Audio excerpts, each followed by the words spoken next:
शंकर भगवान पार्वती जी भ्रमण करने निकले। चित्रकूट के राजा थे तो भ्रमण में निकल गए कि चलो अपने राज्य में देखते हैं क्या कौन दुख है कौन सुख नहीं है।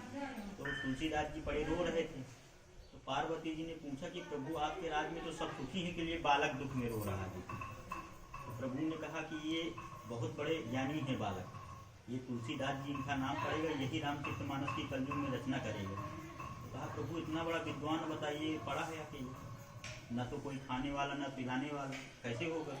तो पार्वती जी तुलसीदास जी के ऊपर मोहित हो गई कि आज से लालन पालन मैं करूंगी, जब इनके आगे पाछे कोई है ही नहीं। तो कार्य दूसरा करना था।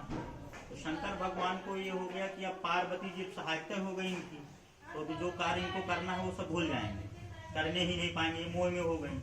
तो यहाँ नरहरिदास जी को स्वप्न दिया शंकर भगवान ने, जाओ ये अद्भुत बालक है, रामचरितमानस की यही रचना करेगा, इसको ले आओ अपने पास और इसको पाली पोस के पढ़ाई लिखाई। तो नरहरिदास जी यहाँ से गए, चित्रकूट से चुनिया के गांव पहुंचे और गांव से ले आए यहाँ पाला पोषण। जब वो बड़े हो गए तो यहाँ से सीधे बनारस भेज दिया। बनारस में पढ़े लिखे और खंड विद्वानी करके यहाँ आचार्य किया तो उन्हें शंकर। गुरु जी ने शादी कराई, इस पार जन्मभूमि है, उस पार ससुराल है, बीच में जमुना जी है। महेवा घाट उनकी ससुराल है, महेवा घाट के नाम से आज विख्यात है, वहाँ उनकी ससुराल हुई।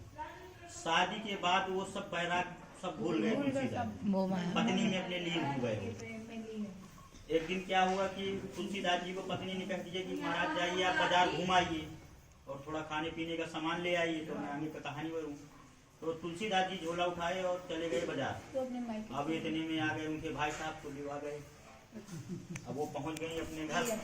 अब तुलसीदास जी जब बाजार करके आए तो शाम हो गई थी और उस समय अंधेरी रात थी और जमुना जी बहुत दूर थी। तो तुलसीदास जी घर आए, जब देखा तो पत्नी नहीं, आवाज लगाए तो थे ही नहीं। तो बगल में पूछा कि हमारी पत्नी जी भैया कहाँ देखा कहाँ है। तो उन्हें बता दिए कि उनके भाई आए और लगा गए अपने। उनको ये लगा कि बताइए, हमसे पूछा भी नहीं और बताओ चली गई। तो थोड़ी देर तक तो बैठे रहे, तो सोचते रहे कि क्या करूँ। उनको रहाइश न पारी, वो कहा मैं स्वयं जाऊँगा, मैं अभी लेके आऊँगा, मुझसे बिना बताए कैसे चली गई। तुलसीदास जी जब पहुँच गए घाट पे, जमुना जी बाढ़ी थी और अंधेरी रात थी, काली रात थी, दोनों घाट में कोई नाव थी न कुछ। तो सोच रहे हैं कि कैसे जाएं उस पार, जमुना जी बाढ़ी है, अब इतना पाए के तो नहीं जा सकते क्योंकि घाट बहुत लंबा, तो क्या करें। फिर उन्होंने देखा तो एक मुर्दा बह रहा था। तो सोचे कि नाव है खड़ी है किनारे में, तो ये बांस पकड़ के मैं उस पार निकल जाऊंगा नाव से खींचे। तो मुर्दे को पकड़ के उसी में बैठ गए और बांस उठाया और चले गए खेते हुए। उस पार पहुंच गए तो उसको बांध दिया, ये दोबारा जाने के काम में आ जाएगा, बह न जाए। फिर अब देखा तो एक बटक खड़ा हुआ था पेड़, उसमें देखा तो उनके घर से उज्जर हो रहा था, पत्नी के घर से। तो सोचा कि मेन गेट से क्या करूंगा, अगर चिल्लाऊंगा तो सब जग जाएंगे और तमाम पूछे पाछेंगे। तो जब उनके घर उज्जर हो ही रहा तो यहीं से चढ़ जाते हैं। जब पेड़ में चढ़े तो रस्सी लटक रही थी, तो वो लटक रहा था सांप। तो सोच रहे हैं कि हमारी पत्नी ने रस्सी डाल दिया हमें चढ़ने के लिए, और अच्छी बात है। तो उसी सांप को पकड़ के चढ़ गए। पत्नी के कमरे में पहुंच गए। जब पत्नी आई वहां से देखा कि अरे प्रभु आप कहाँ से। उन्होंने बताया कि ऐसे चले आए, आप बिना बताए हमको यहाँ आ गए। तब फिर पत्नी ने पूछा कि प्रभु आप आए कैसे, इतनी काली रात है और जमुना जी इतनी उफान में है, आप चले कैसे आए। तब उन्होंने बताया कि मैं ऐसे ऐसे आया। तो कहने मैं विश्वास नहीं मान दिया, तो चलिए मुझको दिखाया जाए। तो हाथ में दंड पहनती और पहुँच गया घाट पे। देखा तो जब कहा कि ये नाव खड़ी है, जब उनने नजदीक से लाइट जलाया तो मुर्दा पड़ा था उसमें। कहा प्रभु आपको नाव दिख रही है।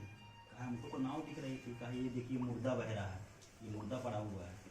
फिर पूछा कि चलिए हटाइए, चलिए आप चढ़े कैसे, सामने से क्यों नहीं आए।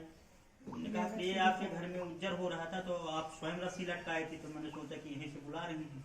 तो कहा ठीक है चलिए इसको भी देख लेते हैं। तो जब नजदीक से गए उसको दिखा तो सांप लटक रहा था। कहा देखिए प्रभु आप काल को भी जीत गए, ये नहीं डरे कि काल सामने लटका हुआ है चबा लेगा आपको। अब इतना मुंह तो वहीं पत्नी ने डांट लगा दी कि जितना इष्टाम में लगा दिया, अगर आप भगवान में लगा दिए होते तो आपकी भी कीर्ति बढ़ जाती, हमारा भी उद्धार हो जाता। उसी समय अपने पत्नी को गुरु मान के तुलसीदास जी वापस आ गए यहाँ। तो नरहरिदास जी पहले पालक पिता है, फिर नरहरिदास जी से गुरु मंत्र लिया और पहुंच गए वो संवत 1621 में पहुंच गए अयोध्या जी।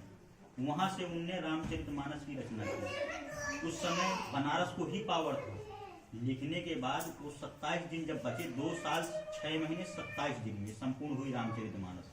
जब 27 दिन बचे तो बनारस पहुंच गए। बनारस में क्या था, प्रमाणित कराना था, क्योंकि वहाँ जितने भी ग्रंथ लिखे जाते थे ब्राह्मण लोग वहाँ इतराज करते थे तुलसीदास जी की। वहाँ प्रमाणित होने के लिए पहुंच गए तो पुजारी जी से बोला गया कि प्रभु आप प्रमाणित कर दीजिए। तो पुजारी जी ने बोला नहीं नहीं, मैं कैसे प्रमाणित कर सकता हूँ, जैसे मनुष्य आप वैसे मैं, तो आप भगवान के भरोसे ही आए हैं, तो चलिए भगवान के भरोसे रख देते हैं। तो सभी वेद और सभी शास्त्र और रामचरितमानस को नीचे कर दिया गया, तो सभी वेद और सभी शास्त्र ऊपर कर दिया और विश्वनाथ मंदिर में रख दिया गया और ताला लगा दिया गया। सवेरे प्रातः काल जब पुजारी जी आते हैं पूजा करने, जब खोलते हैं तो पहले ही शंकर भगवान ने रात में जिसको प्रमाणित मांगना था, जैसे आप लोग प्रमाणित मांगने आए हैं, तो पहले ही आपको शंकर भगवान ने स्वप्न दे दिया रात्रि में कि मैं क्षण मात्र के लिए स्वप्न दूंगा और अपने स्वयं अच्छा करूंगा। तो उसमें लिखा होगा सत्यम शिवम सुंदरम, यही सत्य है, यही सूर्य का स्वरूप है, क्षण मात्र के लिए। तो जैसे सवेरे खोलते हैं पट, तैसे रामचरितमानस ऊपर होती है और सभी वेद और सभी शास्त्र नीचे होते हैं। अब जैसे पत्ता खोला उनने तो उसमें सुनहरे अक्षरों में लिखा था सत्यम शिवम सुंदरम, यही सत्य है, यही सूर्य का स्वरूप है, कलयुग में यही रामचरितमानस बड़ी होगी। ये प्रमाणिकता है। अब आज कोई कह दे कि ये कहाँ है सत्यम शिवम सुंदर, कहाँ लिखा, तो उनने पहले ही रामचरितमानस में लिख दिया कि क्षण मात्र के लिए मैं ये लीला दिखाऊंगा। केवल उतने ही समय उन्हें दिखी, उसके बाद वो विलुप्त हो गई। हाँ, प्रमाणित कर दिया बस हो गया। और ये एक ही आदमी ने नहीं लिखा, 5 महारथियों ने मिलके।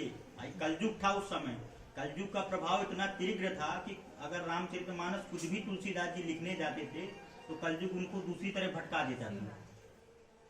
भटकाने के बाद तो फिर उनको बताया गया कि आपको भटकाने का कार्य कलयुग कर रहा है, तो आपको सही मार्ग हनुमान जी दिखाएंगे, तो हनुमान जी का आवाहन करिए आप।